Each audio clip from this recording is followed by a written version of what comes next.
Do I need to repeat my name?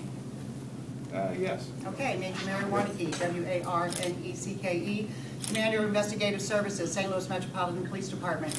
Today I am joined by the team of the Homicide Division of the St. Louis Metropolitan Police Department. As you know, on Sunday evening, members of the St. Louis Metropolitan Police Department responded to what is known as Ballpark Village, the rooftop brew house at 601 Clark for victims of a shooting. There was a large event there, private party, where two individuals were shot. One succumbed to his injuries and the other did survive.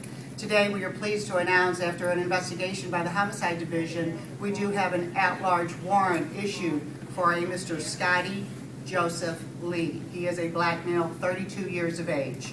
The warrants were issued this afternoon by the Circuit Attorney's Office. We're asking for the community's help in locating Mr. Lee. He is at large. Mr. Lee does have contacts in the St. Louis area and in the state of Texas. We believe he travels back and forth. This was a intense investigation. It was put together fairly quickly with the help of some witnesses and the work of the detectives of the Homicide Division. I can't thank them enough for the tireless work that they did over the last few days. We still have a lot of work to do. We do know that there were a number of people at the event, and we do plead that anyone with information still come forward and contact the Homicide Division or Crime Stoppers. We still have a lot of work to do. We would like to speak with others that may have some information. We want to put more pieces together in this investigation. So we're fortunate that we do have what we have today with these warrants being issued. And again, we do seek the public's assistance even further.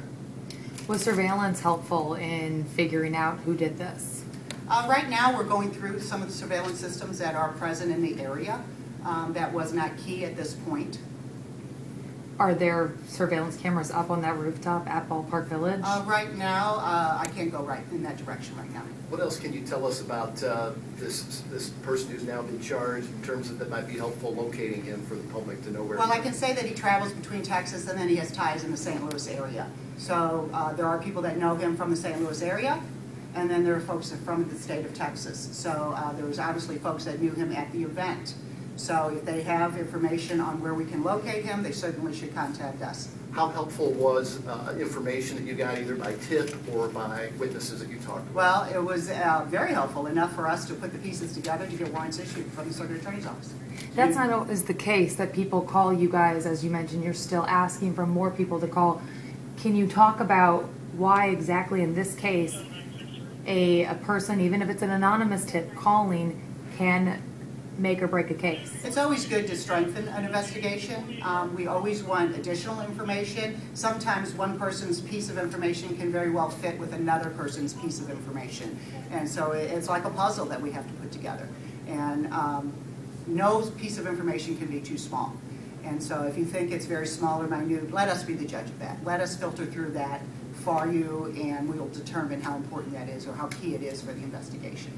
And I will say that the detectives worked, pretty much nonstop since this occurred. The first responders on scene faced a very chaotic situation with all those patrons that were there at the event. They rendering first aid to those that were injured, sorting through all the witnesses and trying to secure that scene. They did a fabulous job. And then, of course, the homicide detectives taking it over and the command structure and Captain Days commanding the Homicide Division. They really did a great job. At this point, do you know if Mr. Lee was an invited guest to the party on Sunday night? I can't really confirm that at this point. Do you know anything about the motive or what led up to this incident? We believe that the parties knew each other. We're going to leave it at that. There has been obviously a source reporting in the paper that it was a situation as simple as someone bumped into someone. Can you confirm that? I can't confirm that. Because this person is at large, do you consider him armed and dangerous? You guys didn't locate a gun. Should the public be concerned if they do spot him on the street? Well, they should certainly call authorities. They should certainly call us. This was a murder. So, of course, I would consider the person dangerous. Cybersecurity events are always, I think, on the forefront. And we avail ourselves to communicate and go over security practices for any venue. Is there any description of Mr. Lee's vehicle or known method of travel? Not right now. No, sir. Obviously, we've got a ball game happening in a couple hours. This seems like an incident where the parties knew each other, but there is still a level of concern from people who maybe don't come into the city that often, what do you want to say to the people who live outside of St. Louis, in the county, or traveling from Chicago about how safe they are when they go to the ballpark or Ballpark Village? We don't believe this was a random act. Okay, folks, this was not a random act.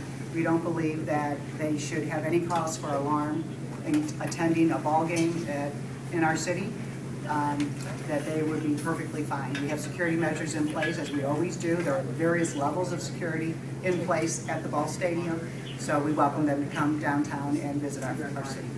Okay? Thank you all. Appreciate your assistance.